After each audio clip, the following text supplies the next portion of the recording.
Je nous salue encore au nom puissant de Jésus-Christ de Nazareth. Alléluia. Nous bénissons le Seigneur qui a permis que nous soyons en ce lieu. Nous sommes venus en une retraite de 3 jours.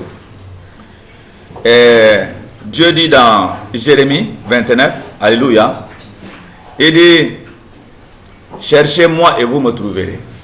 Car je me laisserai trouver par vous si vous me cherchez de tout votre cœur.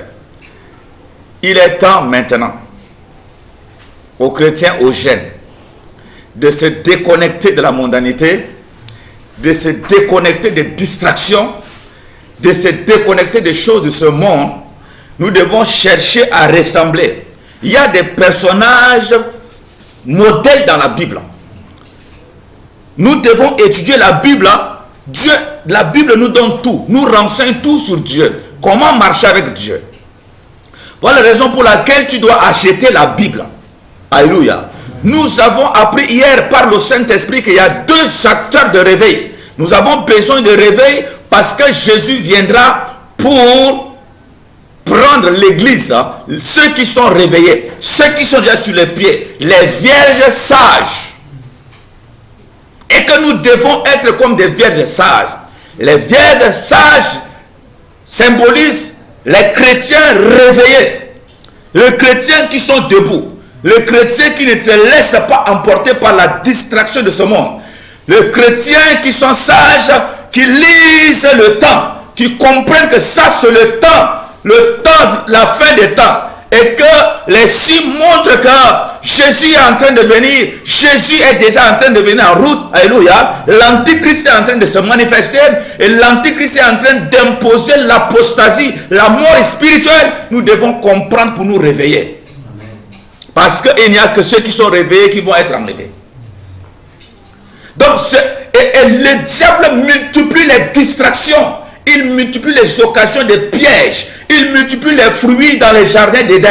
Il y a tellement de fruits, de beaux fruits. Plus on avance, plus il y a des créations, il y a des modèles nouveaux. Il y a beaucoup de choses qui apparaissent pour nous appâter. Permettez-moi ce terme-là. Même ça n'existe pas, on crée ça. Amen. À part. Comme dans le jardin d'Éden. Nous devons étudier, même depuis Abel. Caïn, c'est la mauvaise sémence. Caïn, c'est le mauvais modèle.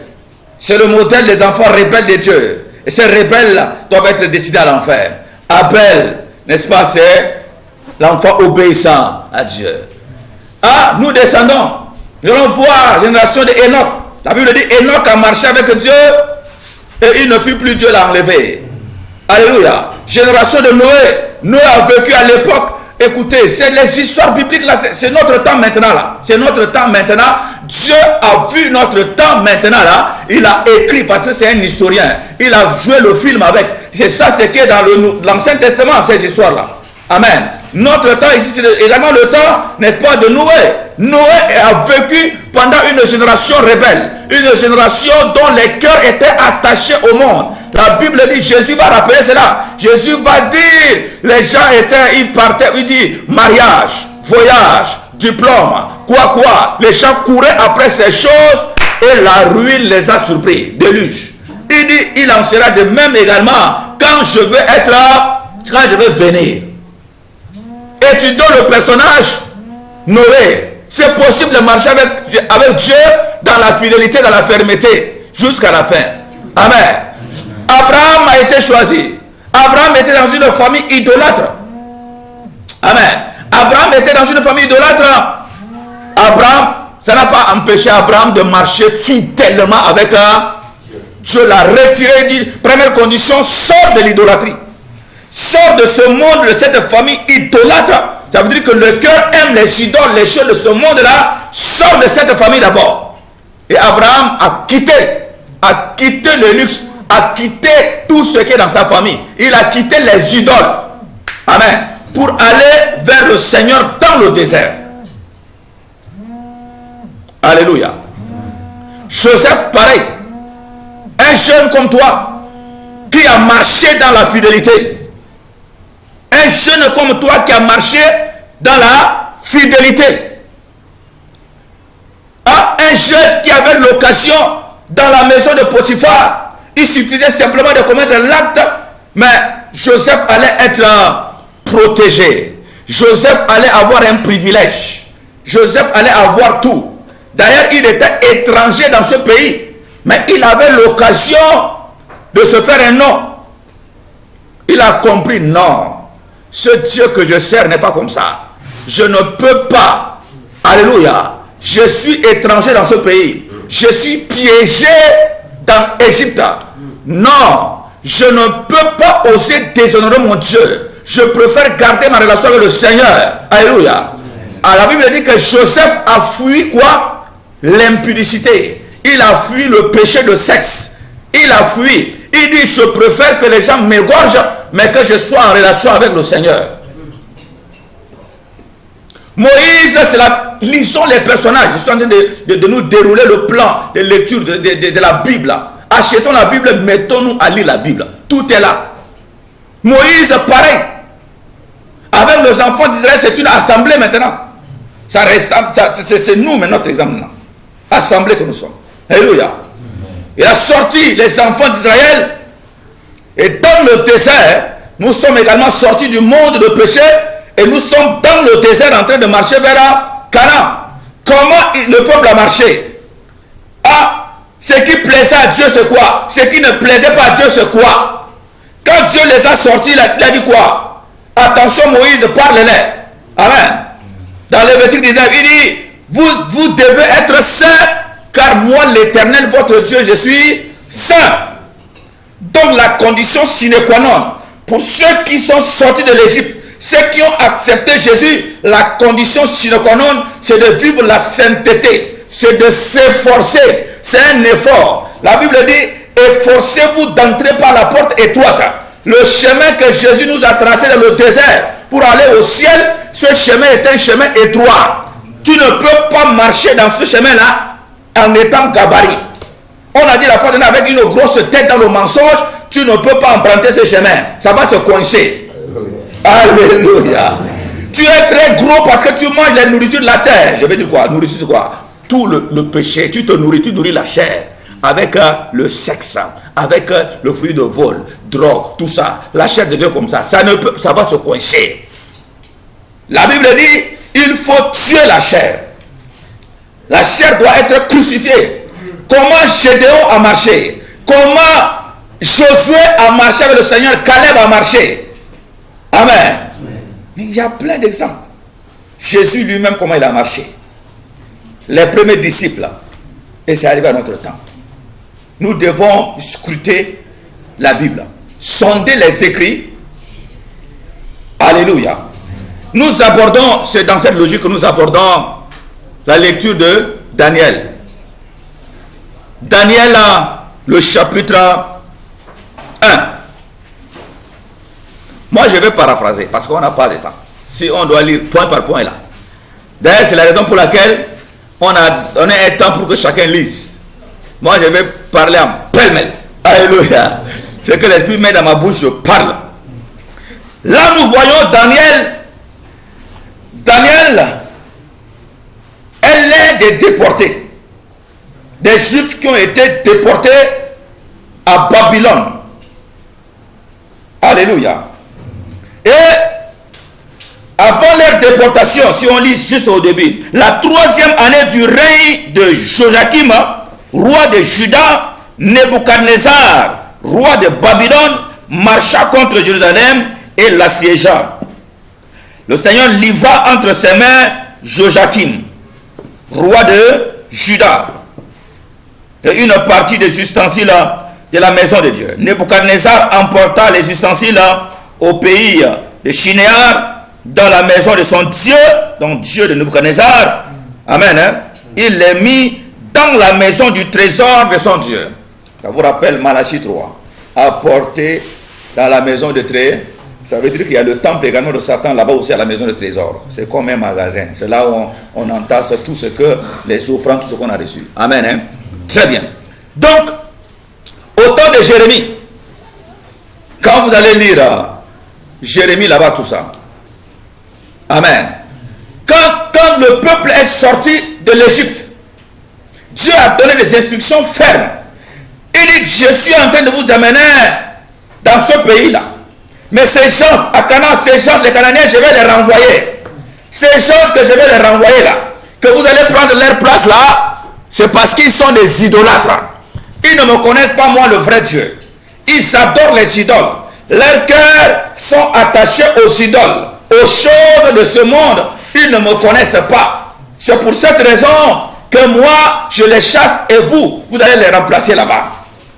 Mais faites attention, vous devez être saints, parce qu'arriver là-bas, si vous les imitez, si vous faites comme eux, ils font, eux, leurs cœurs sont attachés à leurs idoles, à l'or, à l'argent, au diamant, aux choses de ce monde. Si vous arrivez, vous m'oubliez, et que vos cœurs sont attachés à ces choses également, vous faites comme eux, ils font, moi je vais vous déporter, je vais vous exterminer, je vais vous disperser, je vais vous envoyer en esclavage. Je vous ai sorti de l'esclavage de l'Égypte, mais si vous retombez dans ces choses, je permettrai que vous soyez encore à nouveau esclaves. Voilà la raison pour laquelle on est chrétien. Tu donnes ta vie au Seigneur. Amen. Mais si tu vis dans le péché, tu deviens esclave encore. Tu n'es pas libéré, tu es esclave. Et tu meurs dans ça, tu vas en enfer. Alléluia. Et alors, le temps va passer, ils vont arriver. Ce que tu as dit là, ils n'ont pas écouté. Ils vont commencer par adorer les idoles. Ils vont commencer par faire les pratiques, les traditions selon les païens qui étaient là.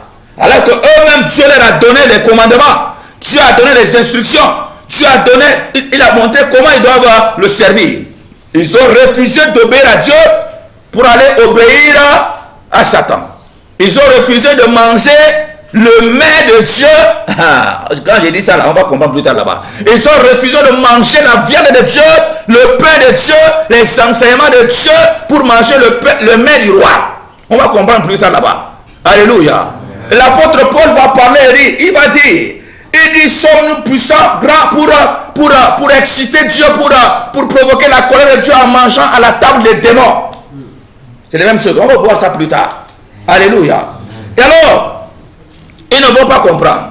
Ils vont entrer dans le péché. Dieu va permettre, après plusieurs avertissements, ils seront maintenant déportés. Imaginez tout un pays, toute une nation amenée en déportation, comme nous qui sommes là au Tchad, comme ça là, ça leur permet qu'on soit amené en déportation au Cameroun. C'est comme ça. Ils sont allés. Donc Daniel, quand il est là, on est dit là, Daniel était un esclave à Babylone. Daniel était un esclave à Babylone. Alléluia.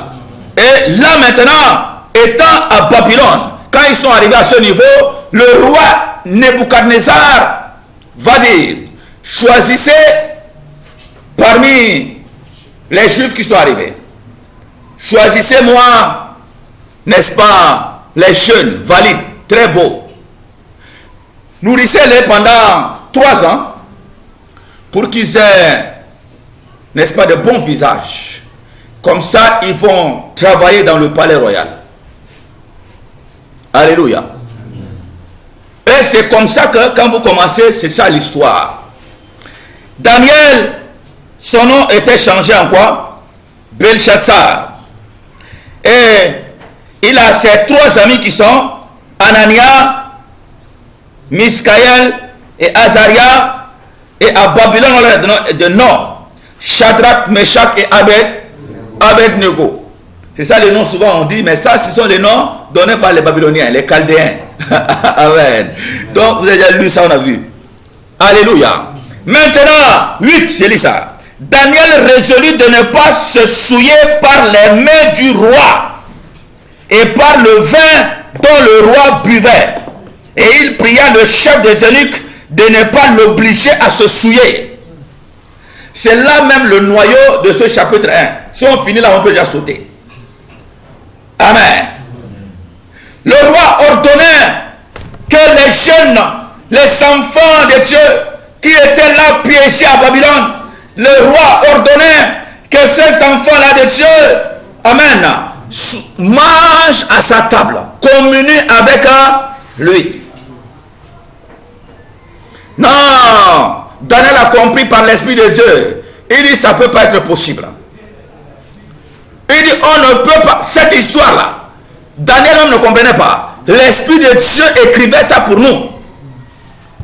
Amen.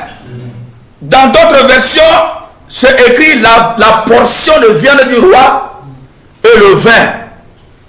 Daniel refusait de manger la portion de viande du roi et le vin. Quand Jésus était arrivé, le dernier jour, le jour de Pâques, la dernière Pâques qu'ils ont passé ensemble, que nous appelons maintenant communion. Amen. Quand ils ont passé, il a donné quoi? Il dit, ça c'est mon corps. Symbolisé par quoi? Le pain. Le corps de Jésus, la viande de Jésus. Et il a donné aussi quoi? Le sang. Symbolisé par quoi? Le vin. C'est pas ça? Mais quand on va voir ça, dans Jean 6, Jésus a dit quoi? Si vous ne mangez pas ma chair, si vous ne buvez pas mon sang, vous n'avez pas la vie. Je paraphrase comme ça, pour aller vite. Alléluia. Et maintenant, à la fin de sa mort, il présente quoi? Sa chair, c'est quoi? Symbolisé par quoi? Le pain. Le pain que vous voyez, parce qu'il a nourri 5000 personnes. Mais chez 5000, c'est symbolique. Tous les chrétiens dans le monde entier, nous sommes en train de manger le pain. Le pain, le corps de Jésus, c'est le même corps. Un seul pain, monde entier, les chrétiens mangent. C'est la parole de Dieu. Et c'est le même vin que nous buvons. C'est quoi? Le Saint-Esprit.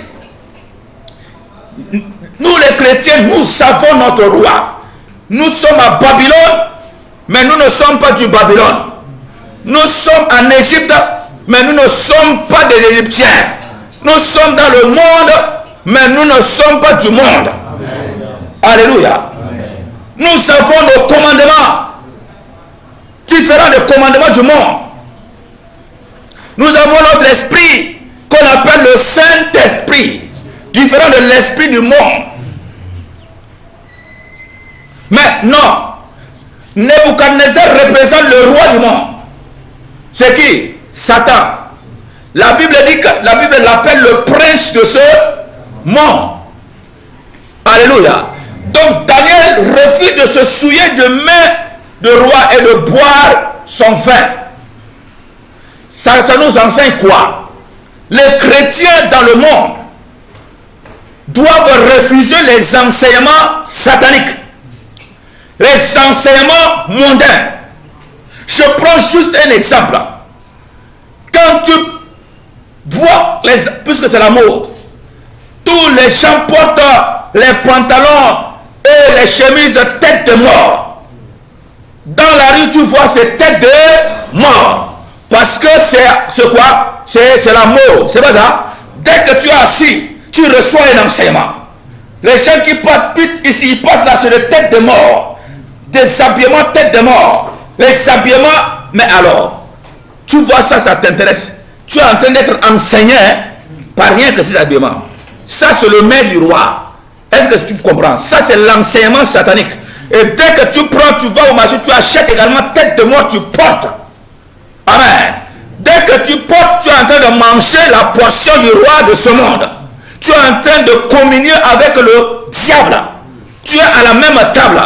Son esprit vient directement. Tu es possédé par l'esprit de mort. Tu vois le vin. Tu es en train de boire le... Même chose. C'est comme là, quand tu es rempli de la parole de Dieu, quelquefois tu n'as pas besoin même de dire Saint-Esprit remplis-moi tous les jours. Tu manges la parole tout le temps auprès du Seigneur dans la prière, l'Esprit de Dieu te remplit. C'est la mode des collants, des sexy, les seins dehors, les nombrils dehors, les pantalons déchirés. Alléluia. Les filles qui portent ici, hier j'ai renvoyé ma fille là, ici là. Les portes qui portent des trucs comme ça avec les seuls dehors. Ah. Et quand tu vois, non mais c'est beau d'avoir une fille de porter des pantalons sexy. Regardez comment c'est beau. Dès que tu vois, tu es la fille de Dieu, tu es l'enfant de Dieu, et tu as ton père, tu manges à la table de ton roi, tu laisses le main du roi, tu te dis non, non, tous les jours, man, je suis fatigué. Là-bas, je veux voir aussi. Alléluia. Et tu vois là-bas, tu vas porter les sexy. Tu portes les pantalons déchirés. Tu portes tout ce qui te moule. C'est quoi? Impudicité. Le vin. Quoi? L'esprit d'impudicité. Tu deviens prostitué. Tu cèdes à tout le monde. Tu amènes les gens à chuter dans l'impudicité. Regardez, il y a enseignement, il y a le maître des rois, il y a le vin du roi. Les démons qui accompagnent, vin des rois. Quand nous lisons dans Apocalypse, la Bible parle de Babylone, qui a fait boire les rois de la terre et tout de vin. Il les a enivrés. C'est l'esprit démoniaque qui va avec les enseignements que nous recevons. Ah, tu es là, tu te plais. Tu sais que c'est un faux prophète. Tu ne lis pas la Bible, mais tu vas te laisser emporter par les faux prophètes. Ils vont te donner la nourriture, les mains de roi de ce monde. Tu vas voyager. Tu vas avoir des jets privés. Tu n'es pas n'importe qui. Alléluia. Tu vas faire ceci, cela. Et tu es là. Tu veux entendre ce gars-là. C'est lui. Je ne dis pas que tu ne dois pas prospérer. Non. Mais d'abord, premièrement, le salut, le royaume des cieux. Qu'on ne nous trompe pas. Mais attends, Jésus a dit que servira-t-il à un homme de gagner le monde et de perdre son âme? On s'en fout. Diplôme, on s'en fout de toutes les choses. Si tu n'as pas Jésus, ce n'est pas la peine. Jésus a dit, cherchez premièrement le royaume des cieux. Maintenant, si tu es sous un faux pasteur qui est là, qui t'enseigne quoi? L'adoration des hommes, culte de personnalité, bishop, archibishop, tu es là à ses pieds, tu l'adores. Celui ou rien. Je ne dis pas qu'il ne faut pas respecter les hommes de Dieu, il faut respecter. Mais nous devons connaître la parole de Dieu. Qu'est-ce qu'il t'enseigne? Tout le jour, il est là, il fait les choses tombent. Miracle, je ne dis pas qu'il n'y a pas de miracle chez Dieu. Il y a miracle chez Dieu, ça dépasse. Mais il ne te dit pas de leçon de péché. Il te dit rien. Il te dit rien. Tu es dans l'impudicité, ce n'est pas ton problème. Tu es là dans un maquillage à outrance. Mèche, rouge à lèvres, de n'importe quoi jusqu'en bas. Tu es là, tu adores, ce n'est pas son problème. Et ça là, ça c'est Babylone. Le maître du roi, tout ce qui est maquillage. Les gens doivent avoir l'audace de dire la vérité aux gens. Tu vas voir même des femmes maquillées à outrance, jusqu'à rouge à lèvres, jusqu'en bas, moulées dans des pantalons, je sais pas moi, les collants, et qui est debout en train d'enseigner. On l'appelle femme pasteur. Maître du roi. Mais c'est quel esprit tu vas recevoir? Toi qui es là, assemblé là. Quel esprit? Ah, il y a le main et il y a l'esprit. Tu parles de l'esprit de Dieu? Non. Écoutez, maintenant c'est très difficile d'être sauvé. Si nous ne connaissons pas la Bible, le diable est tellement subtil. Il est tellement malin. Il passe par les enseignements. Si vous êtes dans les miracles, il passe dans les miracles. Il fait encore beaucoup, multiplie les miracles. Il a les agents partout. C'est difficile. Hein? C'est pourquoi le secret c'est quoi? Achète ta Bible. Prie, le Seigneur va t'orienter dans un groupe. Ce n'est pas forcément une grande église. Ce n'est pas forcément, non. Il peut t'orienter vers quelqu'un, 2, 3 personnes. Mettez-vous à lire, mettez-vous à organiser des mois de prière, de chair et de lecture. Alléluia. Donc le maître du roi, Daniel était un jeune comme toi. Il dit non, je ne peux pas me souiller avec les mains du roi et boire le vin du roi. Ce n'est pas possible. Je dois me séparer. Parce que Daniel a compris. Ah, s'ils sont venus en déportation là, c'est parce qu'ils ont désobéi. Il a pris la résolution de se sanctifier. Daniel a mangé quoi? Légumes. Hein? Les filles là, sois naturel. Est-ce que tu as besoin forcément des perruques, des rouges à lèvres, de toutes ces choses? Sois naturel. Mange les légumes là. Alléluia. Ah, ils ont mangé les légumes pendant 10 jours. Ah, c'était le plus beau. Alléluia. Fille, garçon, sois naturel. Non, c'est pas que tu vas porter tête de mort là. Ils vont voir que tu es beau. C'est parce que tu as porté les pantalons déchirés comme ça, en tonnoir, en bas c'est collé. Quand tu vas enlever ça là, tu demandes le soutien de quelqu'un. Il veut te tire, tu enlèves. Aïe, est-ce que c'est ça? Alléluia. Daniel a refusé de se souiller avec les mains rois. Mais les rois, ce sont les enseignements sataniques mondains. Et Dieu nous dit, celui qui aime le monde, l'amour de Dieu n'est point à. Dieu n'aime pas celui qui aime le monde. L'apôtre Paul a dit, pour le monde là, moi je n'existe pas. C'est-à-dire le monde ne fait pas cas de moi. Moi aussi je ne fais pas cas de. Quand je vis là, non, je vis pour Christ. C'est le temps qui est arrivé, ce temps de fin de temps là, c'est le temps, quand on dit réveil, c'est ça. Réveille ta conversation, tu dois comprendre, prends une décision. Alléluia. Et maintenant, nous voyons que quand Daniel a pris la résolution avec ses amis, cela leur a valu quoi? L'éléva. Ils étaient le plus intelligent de toute la génération. Ils étaient le plus sage de la génération. Au point où on va voir au niveau du chapitre 2. Nous sommes déjà au niveau du chapitre 2. Au point où au niveau du chapitre 2, quelque chose va se passer. Quand Dieu veut t'élever là, mon ami, il crée une situation quelque part. Pour t'élever. Gloire à Dieu. C'est pour cette raison que l'apôtre Paul a compris, il a dit tout concourt au bien de ceux qui aiment le. Comme ça. Quand Dieu voulait élever Joseph, il a fallu créer une situation. Devant laquelle Joseph allait même dire, mais c'est quoi? Qu'est-ce que Dieu veut me faire? Non. Dieu l'a dit, mon fils, calme-toi. Tout concourt à ton élévation. Alléluia. Dieu va créer quelque chose dans la maison de Nebuchadnezzar. Nebuchadnezzar lui-même. C'est là où vous comprenez bien. Nebuchadnezzar a reçu une vision prophétique de fin des temps. Écoutez, même un païen, tu nais un païen. Tu peux être un païen, tout ça, tu ne connais pas Dieu. Tu vois les païens, tout ça là. Ils reçoivent également, quand il est né, avec la sémence, avec le don que Dieu a mis en lui là.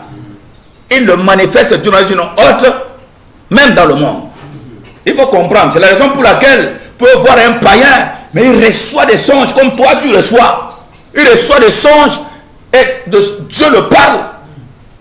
Et puis ça s'accomplit. C'est pas ça? Voilà.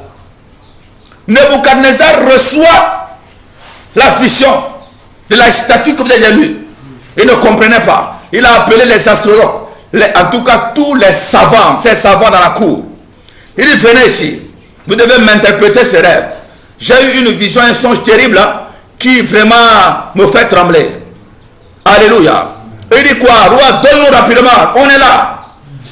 Nebuchadnezzar dit quoi? D'accord, c'est comme ça que vous me trompez là. On va voir, donnez-moi vous-même si vous êtes des scientifiques. Est-ce que vous trouvez que c'est ça là? Humainement, est-ce que c'est normal? Mais les magiciens, tout ça, ils ont dit non. Il dit roi, bon, tu exagères un peu là. Alléluia. Ce que tu demandes là, non. Bon, peut-être le Dieu qui n'habite pas parmi les hommes, qui est ailleurs. Bon, lui là au moins, il peut faire ça. Alléluia. Il dit non. Il dit non, comme ça ici devant toi. On ne peut pas faire ça. Alléluia. Mais, bon, mais écoutez, là encore, c'est Dieu qui m'a... Dieu est un historien. Et il montre le film là. Il touche le cœur du roi. Il ordonne, il faut 5 décrets pour les éliminer. Tout ça, c'est pour avancer Daniel. Et ils vont trouver que c'est sérieux. Le roi prend une décision au point que certains déjà étaient éliminés. Et ils ont choisi Sadok, c'est ça non? Sadok ou bien, si je ne dis pas bien, dites-moi. J'ai déjà lu ça, je paraphrase, parce qu'on n'a pas le temps. Ils ont choisi... Arjok, très bien. Alléluia. Ils ont choisi le général. Il dit, allez, va à la poursuite de tous ceux qui se disent magiciens, en tout cas, des savants ici de la cour royale. Et tuez-les. Mais Daniel doit aussi mourir, parce que dans le chapitre 1, il a été élevé également au rang de... ça, il est le chef des sages même. Bon, Arjok, il s'en dit là. Arjok, quand vous lisez, ce n'est pas qu'il voulait faire ça. Non, ça le fait mal. Mais il a appris la nouvelle, il a couru, il est venu trouver Arjok lui-même. Avant qu'il ne le tue. Il dit, mon gars, j'ai entendu ça. Il dit, oui, c'est vrai. Le roi reste ça. Donc je vous cherche pour vous tuer même. Alléluia. Il dit, laisse-moi seulement 3 jours. Il dit, donc repars rapidement. Convainc le roi, 3 jours seulement. 3 jours d'abord, il se comment vous allez nous tuer. Il repart en courant, il trouve le roi. Il dit, voici ce que Daniel a dit. Il dit, d'accord, 3 jours. Daniel fait quoi? Aïe, aïe, aïe, aïe. Le Dieu qui voit dans le lieu secret. J'imagine que Daniel était allé en retraite devant le Seigneur. 3 jours peut-être de chez Esther, ou de chez de quoi, je ne sais pas. Devant le Seigneur, le roi, c'est ça, c'est lui qui marche avec Dieu. Un jeune Daniel. La nuit seulement. N'est-ce pas que vous recevez les sons, c'est la même chose? C'est pas le même Saint-Esprit là? Ah, ce matin, il y a des gens qui ont reçu des sons sur ce qui se prépare, le combat contre cette retraite, tout cela, n'est-ce pas? Mais c'est la même chose. C'est pour cette raison que Dieu dit, n'allez pas chez les voyants. N'allez pas, quand tu vas chez un voyant, tu vas chez les marabouts, hein? Tu vas chez les devins, tu consultes les morts, tu es un sorcier. Tu meurs, tu vas en enfer. Alléluia. Mais quand tu vas là-bas, tu adores qui? Alléluia. Daniel n'est pas allé voir un devin. Non, d'ailleurs, ils étaient impuissants tous. Amen.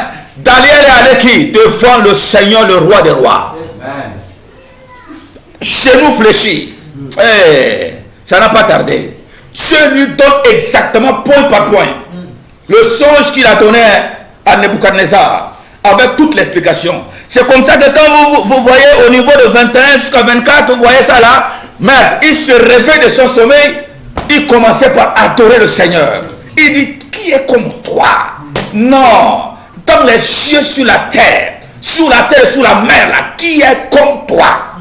Hein? Tu sondes le cœur, tu vois dans le secret. Il adore. Il ne s'est pas levé comme ça pour aller, hein? Non, il adore Dieu.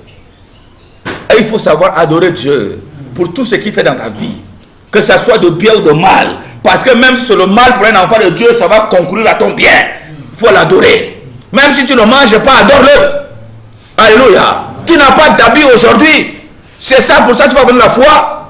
Jésus a dit, ce sont les païens qui pensent à ces choses-là. Tu vas dire, Dieu, si tu ne me donnes pas d'habit, d'argent, je te laisse. Tu n'as qu'à partir. Alléluia. Ce qui est important, tu dois comprendre que tu dois porter ta croix. Porte ta croix. Quand on dit la croix, c'est quoi? C'est la souffrance. Tu ne veux même pas souffrir comme ça un peu. Pourquoi?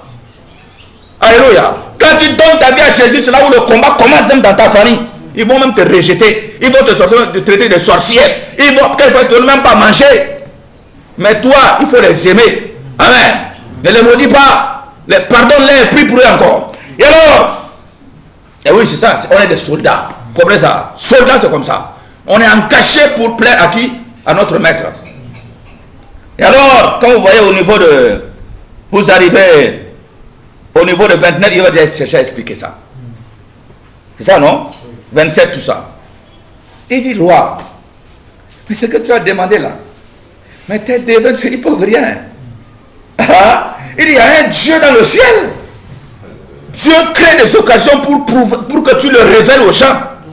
C'est pourquoi on a prié hier sur le temps où les enfants de Dieu, les chrétiens, au lieu de marcher pour, je ne sais pas moi, dans la rue, avec des habillements mondains là, amen, en mangeant le mets du roi, cherchons la foi du Seigneur. Seigneur, qu'est-ce que tu veux que je fasse pour toi? Amen. Il dépose en toi des dons. Il dépose en toi l'ancien. Et il t'utilise. Et tu vas le révéler même au roi. Il va provoquer une situation s'il veut sauver un ministre là-bas. Même le premier ministre là-bas, le président. Une maladie incurable. Ils ont fait des soins partout, ça ne marche pas. Il dit, appelez-moi un certain Achille là, dans le petit quartier d'Antougui là-bas. Celui, je l'ai vu quelque part. Achille descend, il va à la présidence. Aïe, aïe, aïe, Dieu provoque. Hein? Quand Achille arrive, il dit, monsieur le président, son excellence, il y a quoi? Je vous entends. Il dit, mon fils, ça fait déjà 6 ans que je souffre. Et je suis presque à la mort. Les médecins ont dit, c'est bon, je suis en train de mourir. On m'a donné seulement 1 semaine. Achille se lève. Il dit que là où il y a la limite des docteurs, les gens de ce monde, c'est à partir de là où ça commence. Aïe, aïe, aïe. Achille va dire, il y a un Dieu dans le ciel. C'est l'Éternel des armées. Le Dieu d'Abraham, Dieu d'Isaac, Dieu de Jacob, celui qui nous a envoyé son fils de Jésus pour nous montrer le chemin du salut. Au nom de Jésus là, si tu crois en ce nom de Jésus là, tu vas te lever tout de suite. Jésus là, c'est qui encore? Jésus là, c'est ça. Amen. Oui, je crois. parce qu'il n'a pas de possibilité. Il va croire seulement. Parce qu'il veut vivre, non? Il va croire. Alléluia. Il va dire, je crois maintenant. Donne ta main comme ça. Lève-toi. Au nom de Jésus-Christ de Nazareth, maladie disparaît maintenant. Et le gars se lève. L'excellence se lève. Devant le petit comme ça qui est venu. Alléluia. Tu allais faire quoi? Achille allait faire quoi? Achille allait prouver, révéler son Dieu aux hautes autorités. Dieu a besoin de toi et de moi pour se révéler dans les familles, pour libérer tout un village des sorciers, pour libérer les grandes personnalités. Mais nous, on ne comprend pas. On est en train de courir après les choses de ce monde. On est en train d'être emporté par les distractions. Or, pour avoir ces choses, la Bible dit que Daniel s'est sanctifié. Daniel s'est sacrifié. Daniel est resté au pied du Seigneur. Il a refusé de se souiller des mains du roi. C'est pour cette raison que le Seigneur l'a élevé.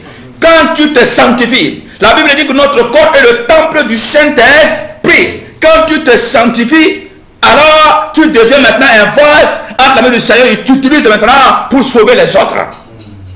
Si les chrétiens ne se lèvent pas pour chercher le Seigneur, nous-mêmes nous allons devenir tous païens, nous allons être emportés par le vent, cet esprit, le vin du roi de ce monde. Regardez ce qui se passe. Vous allez à l'église, mais c'est des païens dans l'église. Des Jézabel habillement Jézabelique dans l'église. Non, dans la chorale, tu les vois, c'est des maudits, c'est terrible là. Tout est faux. Des faux habillements, des faux ongles, des faux cils, des faux quoi, tout est là. Alléluia. Dans ce vase, comment il peut t'utiliser? C'est pas possible. Ça demande un sacrifice. Tu dois tuer ton corps. Tuer son corps veut dire quoi? Je vois la belle fille passer. Elle est très belle. Le corps demande ça, mais je dis non. Ça, je viens de tuer mon corps. Le corps réagit. Ça réagit. Plusieurs mois, jusqu'à je le fais taire. Après, quand elle voit même les belles filles passer, elle ne réagit plus maintenant. Parce que même quand elle réagit, fatiguée déjà. Alléluia. Tramol, tu abandonnes tramol. On te dit que quand tu laisses tramol, tu vas mourir. Bon, que je meurs. Que je meurs. Alléluia. Tu demandes pardon du Seigneur à cause de toi là. J'abandonne tout. On me dit que quand je vais laisser tramol, je vais mourir. Bon, pardonne-moi tous mes péchés. Si je meurs là, je suis auprès de toi. Ce qui est important, c'est ça. Confesse tous tes péchés. Bon, je décide de mourir maintenant. Tramol, je ne prends pas. Prends tout, tu mets dans.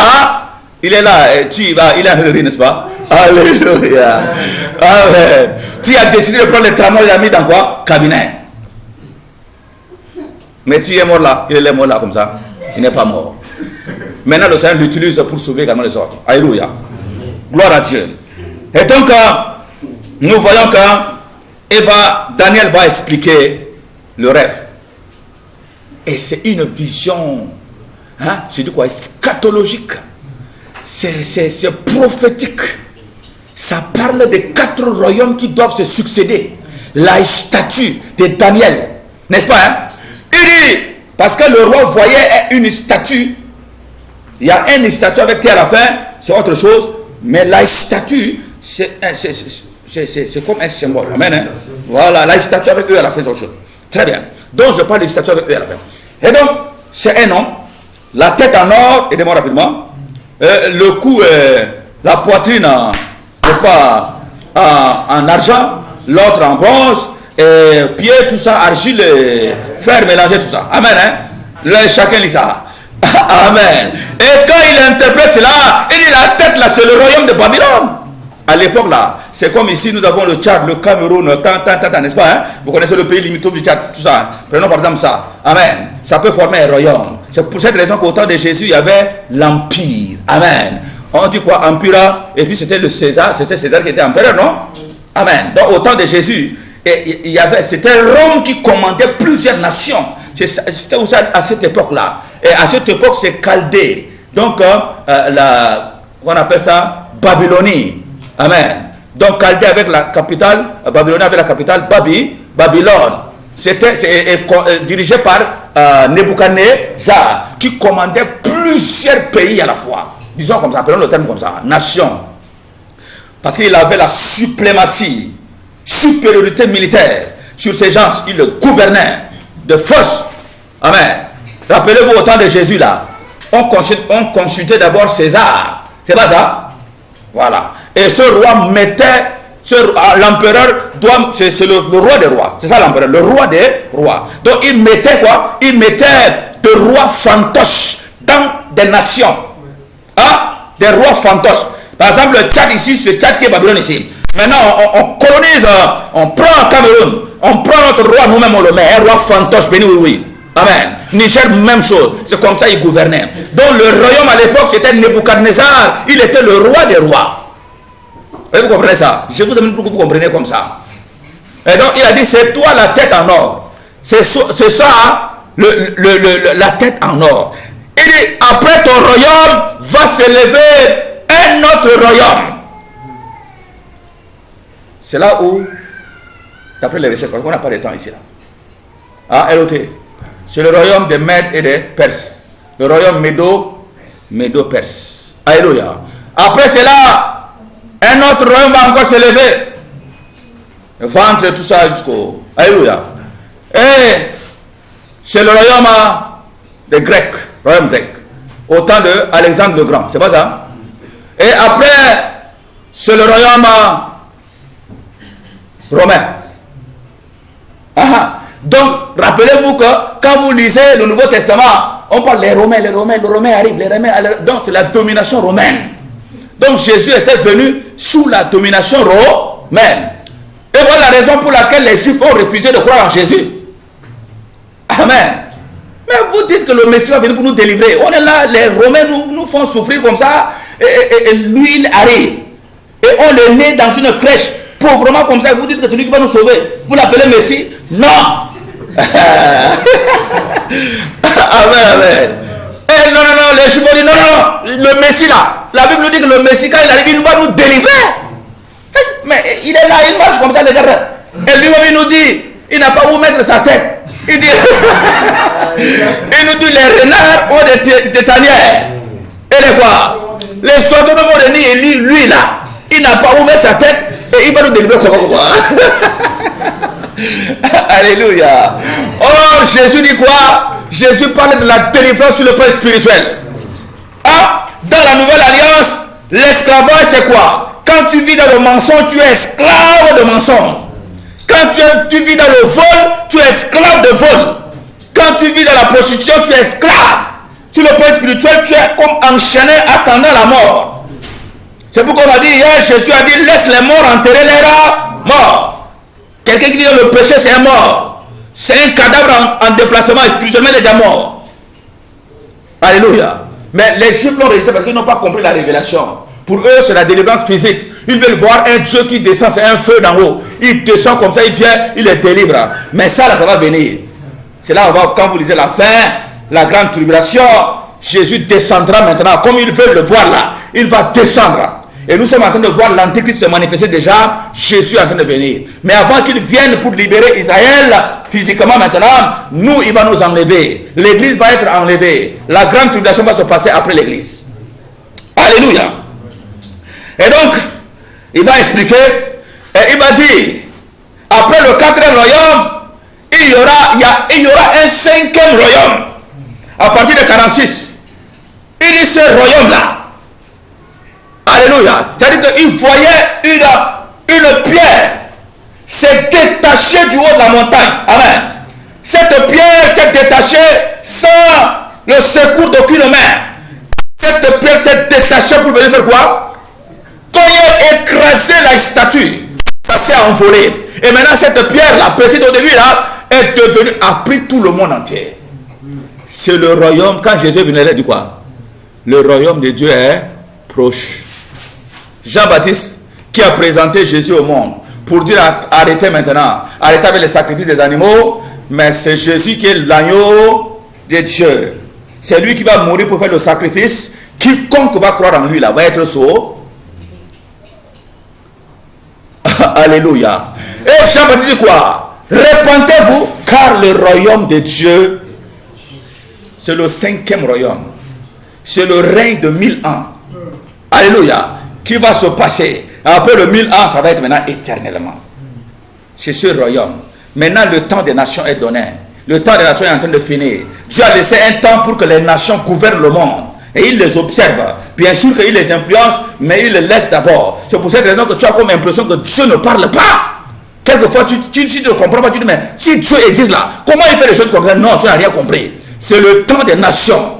Il a laissé ce temps-là pour que les nations s'expriment sans lui. C'est pour cette raison que l'Antichrist prend la place. Le gouvernement mondial prend la place. Amen. Mais ça va amener au chaos.